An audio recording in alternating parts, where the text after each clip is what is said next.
নমস্কার। আজকের এই নতুন বিশ্লেষণে সবাইকে স্বাগত জানাচ্ছি। আজ আমরা একদম সরাসরি একটা খুব ইন্টারেস্টিং বিষয় নিয়ে কথা বলবো। সম্প্রতি উজ্জ্বলা আয়ুর্বেদাশ্রমের দুটো বিশেষ ভেষজ টনিক নিয়ে একটা বিস্তারিত পর্যালোচনা সামনে এসেছে। আজকের এই দ্রুতগতির জীবনে শারীরিক আর মানসিক স্বাস্থ্যের ব্যালেন্স রাখাটা কিন্তু একটা বিশাল চ্যালেঞ্জ, তাই না?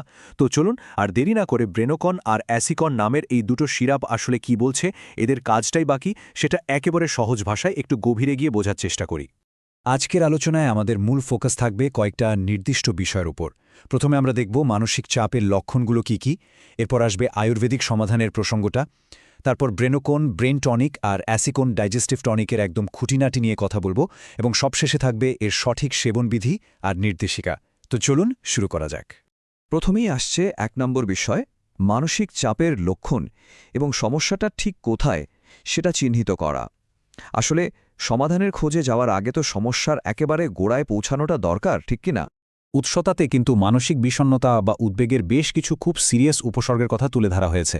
ধরুন, ক্রমাগত মন খারাপ লাগা বা সবসময় একটা নেতিবাচক চিন্তাভাবনা মাথার মধ্যে ঘোরা, আবার কোনো কিছুতে ফোকাস করতে না পারা বা সারাক্ষণ একটা অস্থিরতা কাজ করা, এগুলো এই তালিকার একেবারে উপরের দিকেই আছে।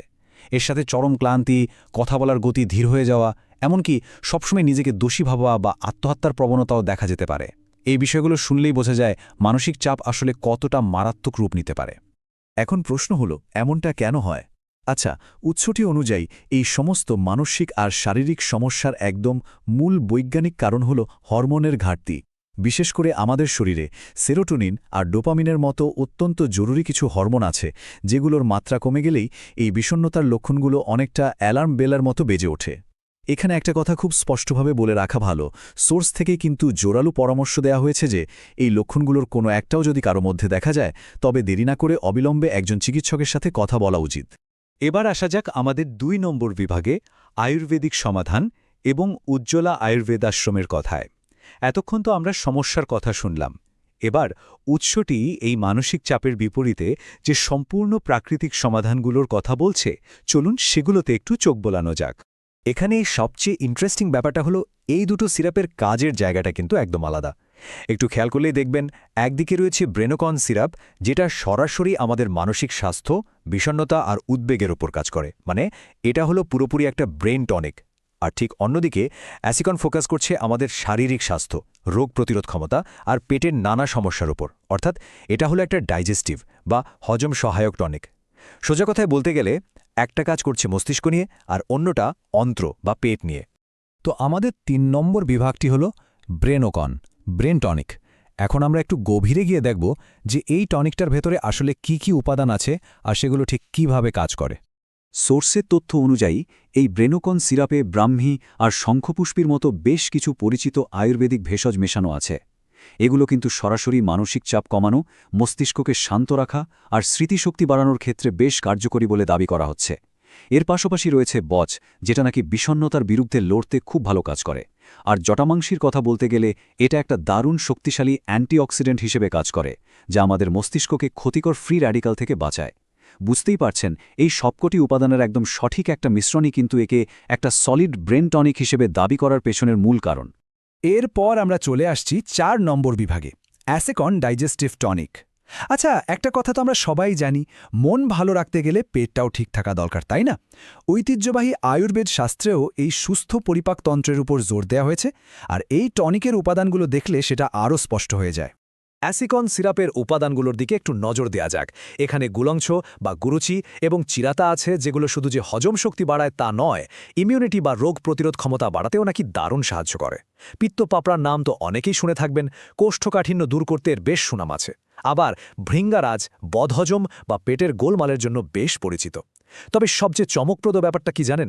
এই তালিকায় থাকা শুঁট রোগ প্রতিরোধ ক্ষমতা তো বাড়ায় বটে, এর পাশাপাশি মানসিক স্বাস্থ্যের জন্য নাকি এটা উপকারী। একবার ভাবুন, শরীর আর মনের কানেকশনটা কতটা গভীর। একদম শেষ পর্যায়ে অর্থাৎ ৫ নম্বর বিভাগে আমরা আলোচনা করব প্রস্তাবিত সেবনবিধি এবং কিছু গুরুত্বপূর্ণ নির্দেশিকা নিয়ে। কারণ যে কোনো ওষুধেরই আসল ম্যাজিকটা কিন্তু লুকিয়ে থাকে সেটা ঠিকঠাক নিয়ম মেনে খাওয়ার উপর, তাই না? চলুন দেখিনি উৎসটিতে এগুলো খাওয়ার কি নিয়ম বলা হয়েছে। উৎসটিতে একেবারে পয়েন্ট ধরে ধরে একটা নির্দিষ্ট রুটিনের কথা বলা হয়েছে। প্রথমেই দুটো ওষুধেরই ঠিক 10 মিলি করে মাপ করে নিতে হবে। আর হ্যাঁ, এটা অবশ্যই খাওয়ার শেষ করার পর খেতে হবে, খালি পেটে কিন্তু একদমই নয়। নিয়ম হলো দিনে 2 বার, সকালে এবং সন্ধ্যায় এটা গ্রহণ করতে হবে। আর সবচেয়ে গুরুত্বপূর্ণ বিষয় হলো ভালো ফলাফলের জন্য রোগীদের এই পুরো কোর্সটা কিন্তু 4 থেকে 6 মাস পর্যন্ত একটানা চালিয়ে যাওয়ার নির্দেশ দেওয়া হয়েছে। একটু সময় সাপেক্ষ, কিন্তু নিয়মটা এমনই বলা আছে। তবে এখানে একটা বিরাট বড় সতর্ক বার্তা রয়েছে, আর সেটা কোনোভাবেই এড়িয়ে যাওয়া যাবে না। উৎসটিতে পরিষ্কার বলা হয়েছে, অবশ্যই ডাক্তারের পরামর্শ অনুযায়ী এই ওষুধ গ্রহণ করতে হবে। মানে ব্যাপারটা হলো, এই পণ্যগুলো সম্পূর্ণ আয়ুর্বেদিক আর প্রাকৃতিক দাবি করা হলেও যে কোনো নতুন সাপ্লিমেন্ট বা ওষুধ শুরু করার আগে একজন পেশাদার চিকিৎসকের সাথে কথা বলে নেওয়াটা একেবারেই মাস্ট। এই বিষয়টা কিন্তু সবার মাথায় রাখা উচিত। এই পুরো বিষয়টা নিয়ে এতক্ষণ আলোচনা করার পর একটা খুব ইন্টারেস্টিং প্রশ্ন কিন্তু মাথাচাড়া দিয়ে ওঠে। এই যে আজকের দিনে দীর্ঘস্থায়ী মানসিক চাপ বা হজমের সমস্যাগুলো, এগুলোর মোকাবেলায় আধুনিক চিকিৎসার পাশাপাশি আমাদের এই প্রাচীন আয়ুর্বেদিক ভেষজগুলোর ব্যবহার ভবিষ্যতে কিভাবে আরও ভালোভাবে একসাথে জুড়ে যেতে পারে। প্রাচীনকালের জ্ঞান আর আধুনিক বিজ্ঞানের এই মেলবন্ধনটা আসলেই ভাবার মতো একটা বিষয়। তো আজকের এই আলোচনা থেকে পাওয়া তথ্যগুলো সবাইকে আরও একটু নতুন করে ভাবতে সাহায্য করবে, এই আশা রেখেই আমাদের আজকের বিশ্লেষণ